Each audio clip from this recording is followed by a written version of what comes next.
Olá, tudo bem com vocês? Estava morrendo de saudades. Como é que vocês estão? Descansaram? Bom, também consegui descansar um pouquinho, mas já estamos de volta e agora vamos dar início ao módulo 2, tá? Então peguem o livro. O assunto da aula de hoje é notícia. Bom, abrindo o livro aí, na página 10 e 11, capítulo 4. Informe-se. Preste atenção neste título. Ele está fazendo um convite, um pedido para a gente aí. Informe-se. Será que é bom, que é preciso estar informado? Claro que sim, né? Bom, nós vamos falar então sobre notícias. Olhem a imagem. Observem cada detalhe, enquanto eu vou lendo aqui a introdução. Saber o que acontece no mundo em que vivemos é muito importante, pois nos torna cidadãos mais conscientes. Hoje em dia, as informações chegam até nós por diversos meios, e é o nosso dever refletir sobre o que lemos e ouvimos. Que relação é possível estabelecer entre esta imagem e a forma como as informações chegam até nós atualmente? Bom, de que maneira chega essa informação para a gente hoje, né? Aqui é a pergunta B. Quais meios de comunicação você utiliza para se manter informado no dia a dia e por quê? Hoje em dia, um meio bastante usado é o celular, né? O celular, ele ajuda a gente a ter facilidades em muitas coisas, e uma delas é em receber notícias, né? Às vezes tem um aplicativo de notícia, eu tenho alguns aplicativos de notícias, também entro nas redes sociais, televisão, rádio, enfim, existem muitas maneiras. Hoje, a que caiu um pouquinho mais, né, menos uso, é o jornal de papel, mas ainda existem muitas pessoas que ainda preferem ler a notícia impressa. Bom, que tipo de notícia mais chama a sua atenção? Aí é muito pessoal, né? Cada um tem gosta de estar informado em alguma coisa, né? Esportes, lazer, notícias cotidianas, trânsito, enfim. Bom, então vamos saber um pouquinho mais sobre esse gênero textual, notícia. Vamos lá. Bom, aqui eu coloquei, né, alguns meios de comunicação que a gente encontra a notícia. Então eu coloquei computador, celular, tablet, revistas, jornais, enfim. Então a gente vai ver um vídeo agora que vai contar um pouquinho sobre a história da imprensa. Vamos lá?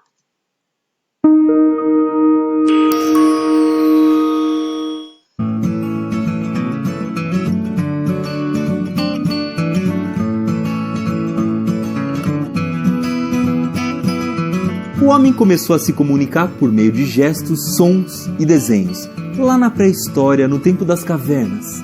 Nessa época, para alguém ficar sabendo o que outro tinha contado, era preciso que a história fosse levada de boca em boca, ou que as pessoas passassem por onde havia desenhos pintados, em cavernas e montanhas. Eram os chamados desenhos rupestres. Aí, por volta de 4000 a.C., um povo chamado Sumério, que vivia na região onde hoje é o Irã e o Iraque, começou a registrar dados em placas de argila. Essa escrita se chamava cuneiforme. E nessa mesma época, o povo do Egito desenvolveu também algumas técnicas de comunicação, como os conhecidos hieróglifos, pintados nas paredes das pirâmides, que narram os feitos dos faraós. Os romanos contribuíram escrevendo em papiros com penas de pato ou hastes de bambu, só com letras maiúsculas. Eles escreveram bíblias inteiras assim. Mas se alguém quisesse um exemplar, tinha que copiá-lo. Havia até a profissão de copista, que era a pessoa especializada em copiar. Aí, no século VII, os chineses, os japoneses e os coreanos começaram a praticar a xilografia, um método de impressão que usa uma espécie de carimbo talhado na madeira. O problema é que as placas de madeira, chamadas de tipos, não podiam ser reaproveitadas e a impressão acabava ficando muito cara. Mas lá mesmo, nos países asiáticos, no século XIII, um chinês chamado Bi Shen apresentou um novo invento. Ele trocou as placas de madeira por placas de argila e fez uma placa diferente para cada letra. Aí, para formar as palavras, era só organizar as letras. Por isso é que dizemos que se fazia impressão com tipos móveis. Só que a técnica do Bi Shen ainda dava muito trabalho. Era difícil fazer um livro inteiro assim. Quem mudou isso foi um ourives alemão chamado Johannes Gutenberg. Lá no século XV, ele inventou uma máquina que usava carimbos feitos de chumbo. Páginas inteiras eram feitas com essas pecinhas e depois prensadas em um papel. E por causa disso, porque as pecinhas eram prensadas, as pessoas dizem que Gutenberg é o inventor da imprensa. Daí para frente, a evolução da imprensa não parou. Já no século XVIII, essa técnica começou a ser usada para imprimir jornais que comunicavam com mais rapidez. No século XX, a imprensa evoluiu e outras invenções surgiram. Apareceu o telégrafo, o rádio, o jornal, a televisão. Com essas invenções, levar notícias e informações ficou mais fácil e rápido. Com o telégrafo, por exemplo, as pessoas conseguiam passar frases inteiras para pessoas que estavam em outros continentes. Com o jornal, e mais tarde com o rádio e a televisão, a comunicação passou a acontecer em grande escala. A notícia chegava a milhares de pessoas ao mesmo tempo e o avanço da tecnologia não parou mais. Até que a internet apareceu e passou a interligar bilhões de computadores no mundo todo. Esse sistema transmite todo tipo de informação em tempo real, abrangendo todos os outros meios de comunicação. Mas o grande diferencial é que a internet mudou a maneira de as pessoas interagirem com a notícia. Na internet, uma notícia se espalha quase instantaneamente, assim como a opinião das pessoas sobre ela. E não existe nenhum tipo de filtro que mostre se o que está sendo compartilhado é verdade ou não. Muitas vezes, as pessoas leem as notícias nas redes sociais e compartilham tudo, sem pensar na qualidade da informação que estão passando adiante. Por um lado, isso é bom, pois as notícias chegam a milhares de pessoas em poucos segundos. Mas por outro, aumenta as chances de divulgação de uma notícia falsa. Para escrever uma notícia, é preciso consultar as informações em fontes seguras, como sites oficiais de órgãos públicos, pesquisas de organizações sérias e de universidades, ou seja, pessoas e instituições confiáveis. Por isso, quando você for ler uma notícia, procure nela as fontes que o autor usou. Quem ele entrevistou? De onde tirou os números que estão ali? Se você não encontrar nenhuma fonte, desconfie. Isso pode significar que o autor inventou os dados. Outro ponto importante é perceber a linguagem que o autor usou, para verificar se ele não está sendo parcial e induzindo você a interpretar a notícia de acordo com o que ele deseja. Portanto, não saia por aí compartilhando tudo o que você vê. Quando lê uma notícia, procure verificar de onde ela veio e quem a está divulgando. Agora, que tal você fazer um exercício?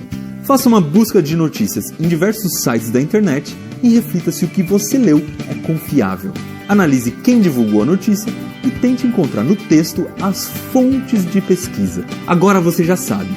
Pense bem se vai acreditar no que está lendo e só compartilhe a informação se tiver certeza de que ela comunica algo importante e com base em dados confiáveis.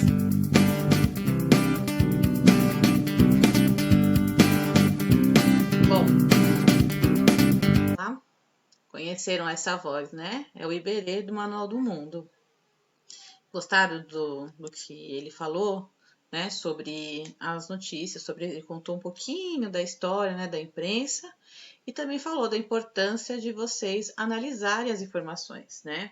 Não é porque uma pessoa conhecida compartilhou uma notícia que essa notícia seja verdadeira. A gente precisa investigar, né? Se o jornal onde ela foi publicada é um jornal idôneo, se pessoas foram entrevistadas, se aqueles dados conferem. Então, esse exercício que ele pediu para vocês fazerem aí no final, né, para pesquisar a mesma notícia em várias fontes para fazer essa comparação, é muito interessante.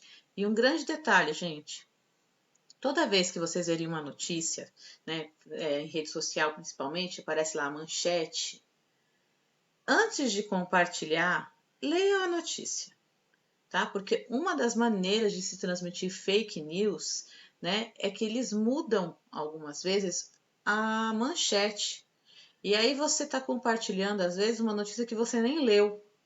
E às vezes o título não confere com a notícia que você está compartilhando. Então tem que tomar muito cuidado com isso. Eu vi muito disso acontecer já em rede social, tá? Bom, agora eu vou falar um pouquinho para vocês sobre a estrutura de uma notícia, tá? Então eu vou mostrar aqui um vídeo, ele vai passar um pouquinho rápido, qualquer coisa eu passo ele de novo para a gente ver com calma. Deixa eu ver se eu consigo. Deixa eu ver se eu não consigo pausá-lo. Eu vou tentar passar de novo, tá? Quem quiser dar uma olhadinha, o que ele está mostrando da estrutura do jornal.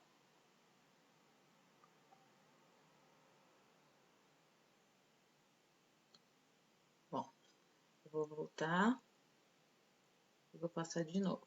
Opa, aqui. Vamos lá.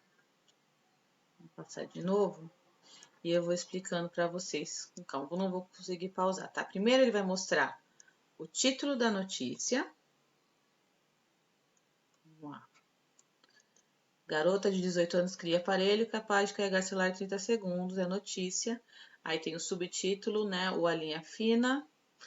O lead, que é o primeiro parágrafo onde contém algumas informações, a gente vai ver depois. E em seguida o corpo da notícia. Tá? A gente vai ver um pouquinho mais dessa estrutura mais pra frente. Bom, então vamos para a página 12, que é a página onde nós temos a leitura 1. Nesta seção, leremos uma notícia de jornal que traz informações sobre um assunto muito atual que pode gerar reflexões importantes a respeito do meio ambiente. Antes, porém, discuta as questões a seguir. Letra A. Você tem o hábito de ler notícias de jornal impresso ou online? A gente já fez esses questionamentos lá no início, mas amanhã, na aula ao vivo, eu vou retomar essas perguntas para vocês responderem, tá? Com base no título do texto, que solução você acha que a notícia vai apresentar? Então, olha, França quer banir veículos movidos a diesel e gasolina. Do que será que vai ser tratado nessa notícia? Bom, eu vou ler a notícia para vocês aqui. A França vai acabar com a venda de veículos movidos a gasolina e diesel no país até 2040. O projeto faz parte dos planos do presidente francês Emmanuel Macron de tornar o país neutro em emissões de carbono até 2050. A iniciativa integra uma série de medidas que seguem o Acordo de Paris, um documento histórico assinado em 2015 por 195 países que se comprometeram a combater a mudança do clima na Terra e reduzir o aquecimento global.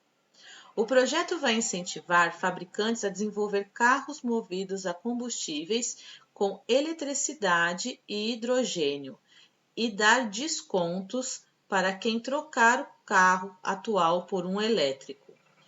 A venda de carros elétricos ou híbridos que têm 2 motores de combustão e elétrico tem aumentado na França. Em 2016, dos 2 milhões de automóveis vendidos no país, apenas 4% eram dessa origem. Até março deste ano, as vendas aumentaram 25%. Porém, veículos a diesel e a gasolina ainda representam cerca de 95,2% do total, enquanto os elétricos têm apenas 1,2% e os híbridos 3,5%. Vários países europeus já anunciaram planos de reduzir a quantidade de carros a gasolina e diesel. Holanda e Noruega desejam interromper a venda de veículos a combustão até 2025, enquanto a Alemanha quer 1 milhão de carros elétricos circulando no país até 2020.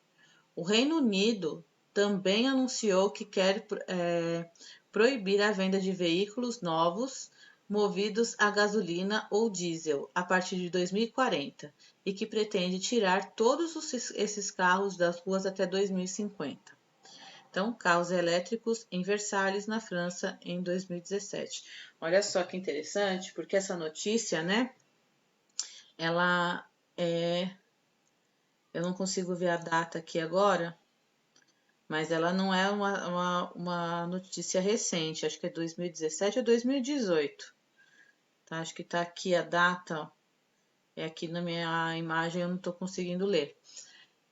Mas ele falou ali, né, que a Alemanha queria 1 milhão de carros elétricos circulando até 2020. Nós estamos em 2020, então seria legal dar uma pesquisada nesses dados depois para ver se isso realmente aconteceu, né? Se eles chegaram nesse número que eles esperavam. Bom, vocês vão fazer a interpretação oral. Amanhã eu vou perguntar, então analise, já reflitam sobre essas questões, que amanhã na aula viva eu vou perguntar. Que informação mais chamou sua atenção? Das informações apresentadas, sobre qual delas você já tinha conhecimento? Suas suposições feitas sobre a solução para o problema dos veículos a diesel e gasolina se confirmam após a leitura? Em sua opinião, o Brasil está preparado para conduzir carros elétricos? Bom, aí vem a interpretação escrita. O título também chamado manchete é importante recurso dentro de uma notícia. Qual é a função de uma manchete? Então, reflitam, tá? Eu vou responder, claro, isso amanhã na aula viva, mas eu gostaria que vocês refletissem. Qual é a função da manchete? Tá? Que é o título da notícia. B. Para que sua função seja cumprida de forma efetiva, em sua opinião, o que um título precisa apresentar? Certo? Bom, aqui a gente tem mais um texto, né, falando sobre a estrutura do jornal. O desenvolvimento da notícia é composto de duas partes, o lead e o corpo da notícia, como a gente viu naquela animação no slide anterior. O lead, ele é uma espécie de resumo, né, no qual o leitor obtém informações relacionadas a questões como o que aconteceu, quando aconteceu, onde aconteceu, como, por quê e quem estava envolvido. Tá? Então, no corpo da notícia, o leitor encontra informações mais aprofundadas e detalhadas sobre esse fato. Então, quando a gente lê o lead, né, a gente já tem noção dessas questões aqui. Ele tem que responder essas questões. Ele seria um resumo. E o corpo da notícia vai detalhar todos esses dados, tá? A palavra lead, originada do inglês lead, significa primeiro, guia, conduzir ou que vem à frente. Bom, vamos. Exercício 2. Relacione as perguntas a seguir às respostas apresentadas. Então, vocês vão colocar aqui, né? Relacionar. Vou colocar A, o que aconteceu. B, quando e onde os fatos ocorreram. C, por que a situação aconteceu. D, como os fatos serão desenvolvidos. E, quem realizou tal fato. Então, vocês vão relacionar essas perguntas com os dados da notícia. 3. No primeiro parágrafo da notícia é possível identificar o projeto proposto na França. Letra A. Qual é esse projeto? B. Que benefícios esse projeto vai trazer para a sociedade? C. Para iniciar o projeto, que atitudes poderão ser tomadas? 4. Para organizar e colocar o projeto em prática, o presidente da França aponta algumas situações que devem ocorrer.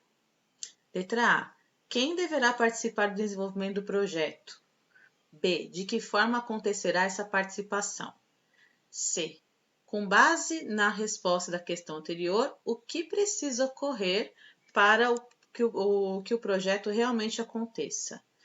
5. A notícia comenta que a iniciativa proposta pelo presidente faz parte de uma série de medidas previstas no Acordo de Paris. Leia o box da informativa a seguir sobre o acordo. Bom, a minha imagem está bem ruim aqui para eu ler. Daí vocês vão respondendo. Vão a 5 e a 6. Aqui também a gente tem mais algumas questões, tá? Vamos até a questão 11. Tem mais um box aqui para fazer a leitura. E aqui, por último, falando sobre a notícia. A notícia é um gênero textual jornalístico informativo que trata de assuntos ou temas reais, atuais ou que ainda vão acontecer, veiculada em jornais, revistas, telejornais, rádio e internet. Sua linguagem deve ser clara, objetiva e de fácil compreensão. Em sua composição estrutural, costuma apresentar manchete, linha fina, lead, informações mais detalhadas e aprofundadas nos parágrafos posteriores, além de recursos visuais que auxiliem seu entendimento, né? Como fotos, imagens, ok? Bom, então amanhã eu espero vocês no horário da nossa aula, para a nossa aula ao vivo para correção. Então, não esqueça de entregar as tarefas e qualquer dúvida, estou aqui, tá? Um beijo, tchau, tchau.